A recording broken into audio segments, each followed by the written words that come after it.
Praise the Lord. प्रभु को महापवित्र नाम धन्यवाद हो।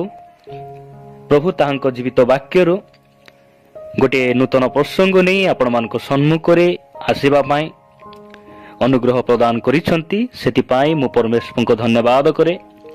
अब आपण समस्त को आज सेवा कार्य प्रभु जीशु ख्रीष्ट अति पवित्र बहुमूल्य नाम मु स्वागत जनाए।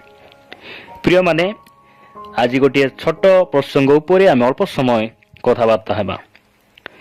आज प्रसंगर शीर्षक है जड़े ख्रीष्ट विश्वासी सत्य साक्ष्य कौन अटे। जड़े ख्रीष्ट विश्वासी सत्य साक्ष्य कौन अटे। यही प्रसंग उपरे अल्प समय आम परमेश्वर वाक्य ठारू कथबार्ता हेबा। आज आम ख्रीष्ट विश्वासी भाव में अनेक थर अनेकों ठारू आमे साक्ष्य शुणीछु। एपरिकी अनेक भाई भौणी माने थांती से माने सभा समिति रे मंडली सम्मुख रे लोक गहली मध्य से माने साक्ष्य देवा पाई भल पाती। आमे जानू जेते बेले सदा प्रभु मूसा को 10 आज्ञा देले से 10 आज्ञा भितरु गोटे आज्ञा हैला तुम्हें मिथ्या साक्ष्य देव नहीं। प्रभु को नाम स्तुति हो। प्रिय माने आज आम परमेश्वर को वाक्य ठारू देखिबा जे जने विश्वासी सत्य साक्ष्य कौन अटे। यही कल्पना यही चिंता करुथिबा समय रे मु आपण मानकु परमेश्वर वाक्य गोटे अंश पढ़िबा पई चाहे। आमे यूहन्ना लिखित सुसमाचार 5 अध्याय 36 पद जदि आमे पढ़ू एठारे प्रभु जीशु ख्रीष्ट ए प्रकार से कहंती, किंतु यूहन्नांकर साक्ष्य अपेक्षा मोहर गुरुत्वर साक्ष्य अछि, कारण पिता मते जे कार्य समाप्त करबाकू देइछंती जे समस्त कर्म मु करूअछि पिता मते प्रेरण करियछंती बोली सेही सबु मो विषय रे साक्ष्य देउछि। प्रभुଙ୍କ नाम धन्यवाद हो। प्रभु यीशु ख्रीष्टଙ୍କର पिंडा अड़ा एई कोनोसी एक्टिविटी तांकर साक्ष्य को निरूपण करू नथिला, मात्र ताहांकर कार्य प्रमाणित करुथिला जे सी स्वर्गरु आसी अछंती। ताहांकर कार्य प्रमाणित करुथिला, प्रमाण देउथिला जे सी पितांक ठारू आसी अछंती। आपण जानंती कि जदि आपण यूहन्ना लिखित सुसमाचार 3 अध्याय 2 पद पढ़िबे, निकोदिम प्रभु यीशु ख्रीष्ट को गोटे कथा से कहती।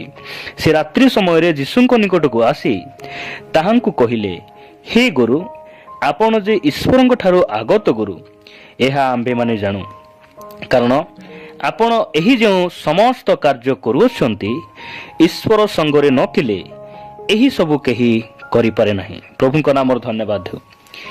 प्रभु यीशु ख्रीष्टଙ୍କର कार्य ताहांकर साक्ष्य को प्रमाण करुथिला।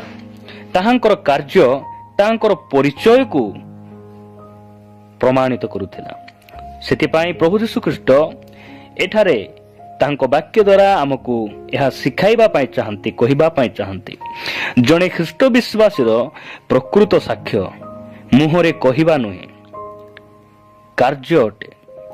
जणे ख्रीष्ट विश्वासीर सत्य साक्ष्य मंडल रे ठिया ही कहिबा नुहे, तार कार्य गोटे प्रकृत साक्ष्य को प्रमाणित करे। प्रभु को नाम धन्यवाद हो। अनेक समय रे अनेक भाई भौणी माने साक्ष्य दियंती, मु परिवर्तन हेई गली, मु परित्राण पाइली, मु मद छाड़ीदेली, मु नाश छाड़ीदेली, ए प्रकार के अनेक कथा कहंती। मात्र परवर्ती समय रे से माने पुणी थरे से पाप को फेरी आसंती। प्रिय माने आमे जेते सजई जेते आमे बुद्धिर ज्ञान सहित साक्ष्य देले मध्य आमर साक्ष्य सत्य हेबो नै। जदि जणे आपण को कहिबो मो बापा हेली, ताहले आपण केमिति विश्वास करिवे? तांकर गोटे पुओ को देखि आपण विश्वास करिवे जे ए जणे बापा अटंती, से कहिबा कथाटी प्रकृत अटे। ठीक सही परी प्रिय प्रभु को लोक माने आम जीवन रे मध्य आमे साक्ष्य देबा कहिदेबा यह प्रकृत साक्ष्य नुहे। सेतिपाई आमर कर्म ही आमर साक्ष्य को कौन करे? प्रमाणित करे। सेतिपाई ସାକ୍ଷ୍ୟ ଦେବା ପୂର୍ବରୁ ଆମର ପ୍ରକୃତ ସାକ୍ଷ୍ୟ ହେଉଛି ଆମର ପ୍ରତିଦିନର ଦୈନନ୍ଦିନ ଜୀବନ ଅଟେ, ଆମର କାର୍ଯ୍ୟ ଅଟେ, ଆମମାନଙ୍କର ପିନ୍ଧାଅଡ଼ା, ଆମମାନଙ୍କର ଉଠିବା ବସିବା, ଆମମାନଙ୍କର ପରସ୍ପର ମଧ୍ୟରେ କଥାବାର୍ତ୍ତା, ଏଇ ସବୁ କାମ ଆମେ ଯେ ଜଣେ ପ୍ରକୃତ ବିଶ୍ୱାସୀ କି ନାହିଁ, ଆମେ ଯେ ଯୀଶୁଙ୍କର ସନ୍ତାନ କି ନାହିଁ, ଏହି ସବୁ କଥା ପ୍ରମାଣିତ କରେ।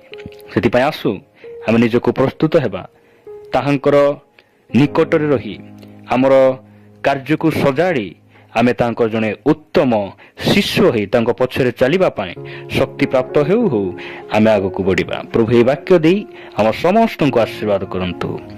ଆମେନ୍।